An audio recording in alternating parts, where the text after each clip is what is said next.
Most people think if they just throw enough time and money at the LSAT, they'll somehow brute force their way to a top score. They believe more tutoring hours, more flashcards, and more exclusive materials will push them over the finish line. But here's the reality. This brute force approach isn't just exhausting, it's downright expensive. You could be missing up on up to $250,000 in scholarship money by studying inefficiently. That's the brutal truth many don't realize until it's too late. But today, I'm going to share exactly how you can create an LSAT study schedule for beginners that avoids these pitfalls. This is the same approach I used to raise my own LSAT score from a 152 to a 175. And I've spent the past 20 years refining this method while helping thousands of students since 2005. Today, I'm going to share with you a clear roadmap to systematically boost your score and open the door to massive scholarship offers. Now let's talk about why brute force fails. Imagine two test takers.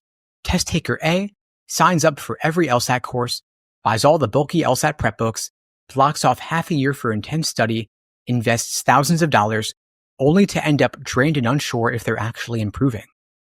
But test taker B uses a more focused, streamlined plan. They spend fewer hours per day, but make each hour count with the right techniques and feedback loops. In a matter of weeks, they see significant gains and position themselves for competitive scholarships. It sounds almost too good to be true. Why wouldn't everyone do what test taker B does? Because they don't know how. They assume that more is better, more money spent, more hours studied, more stress endured. In reality, strategic effort that targets your weaknesses produces far superior results. Now, let's talk about the numbers. A top score on the LSAT can lead to substantial scholarships, sometimes even full rides. Over 3 years of law school, that can easily total $100,000 to $250,000 in tuition savings. And that's before you factor in the long-term impact on your financial freedom and career choices. By not preparing efficiently, you're effectively leaving $250,000 on the table. That's why I call it the $250,000 mistake.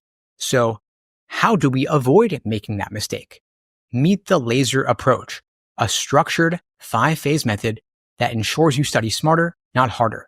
LASER stands for learning, accuracy, sections, exams, and endurance, and review. You'll notice that this system is a step-by-step roadmap. It's the cornerstone of a great LSAT study schedule for beginners, and I'll walk you through each phase in detail. Phase 1 is learning, all about building a solid foundation. The LSAT has several different types of questions, and many beginners skip straight to doing timed practice tests. That's a mistake. You want to start with a single quality resource that teaches you fundamental techniques.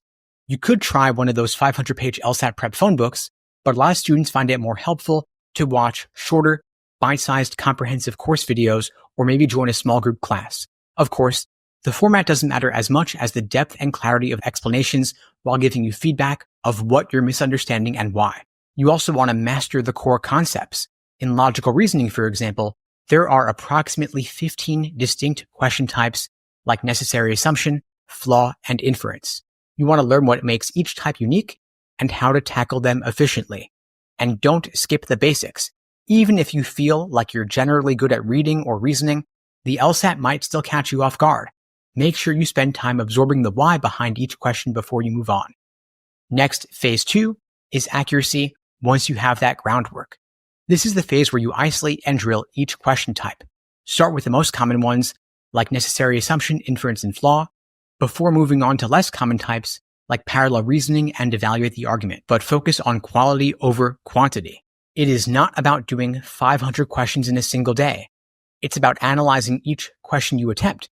If you've only got 20 minutes, try doing 5 or 10 questions and then thoroughly breaking down each. Analyze the patterns in what you're getting wrong and why. Did you misread the stimulus? Did a tempting choice lure you away? Document these mistakes so you can see recurring patterns. Now, before we move on, I want to pause and mention something important. If you're feeling overwhelmed by all these steps, I get it. That's why at LSAT Unplugged, we offer LSAT coaching services to give you a personalized roadmap. Instead of piecing everything together on your own, you'll get a day-by-day plan that targets your unique weaknesses and accelerates your progress. If you're interested, you can check out the links below to book a call with me and my team. We'd be glad to help you out. I wanted to mention it here so you know you're not alone in this process. Now back to the LASER approach. Phase 3 is sections, where you learn to handle the 35-minute time limit effectively. Use the clock. Again, full 35-minute sections for both logical reasoning and reading comp. Teach yourself how to manage the time pressure and engage in strategic skipping.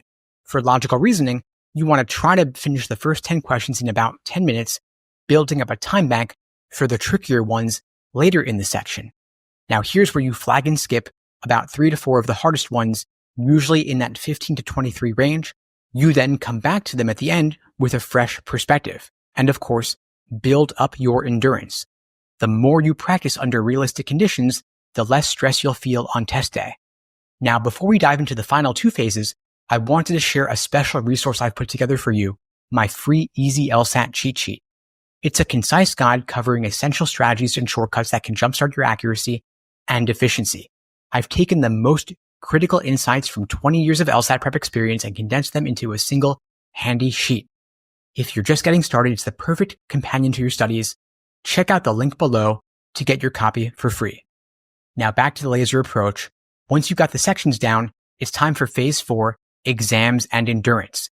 This is where you simulate test day conditions with full-length exams. This means 2 sections back-to-back, a 10-minute break, then 2 more sections. Aim to complete at least 10 full practice tests before the big day to build up your mental stamina because, of course, working through 4 sections in a single sitting is mentally taxing. You've got to condition yourself to stay sharp for the entire duration. And of course, track the data. Keep detailed records of your scores. Track section by section improvements. This will reveal where you still need to invest more time. Finally, we arrive at phase 5, review, going for depth over breadth because, of course, review isn't just reading the correct answer. It's about dissecting the entire question, why each wrong answer is wrong, and what specifically makes the right answer right. Use the Socratic review method to ask yourself tough questions about your reasoning process. If you skipped a question, why? If you guessed, why did you guess the answer you did? Then refine your strategies as you spot patterns in your mistakes. Maybe you need more practice with necessary assumption questions, or maybe complex reading comp passages are tripping you up.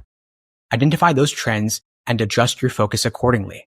Now, let's circle back to that $250,000 mistake, because of course, you're not just trying to pass the LSAT and it's not a pass-fail exam anyway. You're trying to get the highest score possible, competing for scholarships and your future career opportunities. A 5-point difference can be the deciding factor between a partial scholarship and a full ride. That's why the laser approach is so important. It makes sure you're making measurable progress in the areas that matter most. Most importantly, it's all about working smarter, not harder. Some students put in 40 hours a week and still see minimal gains because they don't have a clear strategy. But if you have a well-crafted schedule anchored by learning, accuracy, sections, exams, and review, you can unlock major score jumps without burning out. Now remember, a winning LSAT study schedule is more than just a list of tasks. It's a carefully structured journey that ensures every hour of your prep moves you closer to your target score. Remember, the goal isn't to drown yourself in practice tests, it's to maximize efficiency so you can unlock those big scholarship offers and step into law school with minimal debt and maximum confidence. If you take away anything today, let it be this. A high LSAT score is your best leverage.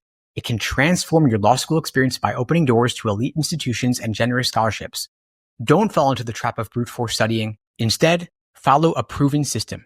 Embrace the laser approach, drill with intent, refine your strategy, and watch your score and your future take off. I hope this helps you craft your perfect LSAT study schedule. And if you feel stuck or overwhelmed, check out the links below to find out more about how I can help you navigate this process. You could book a free call with me and my team.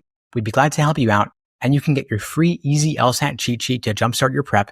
In the meantime, I wish you all the best and take care.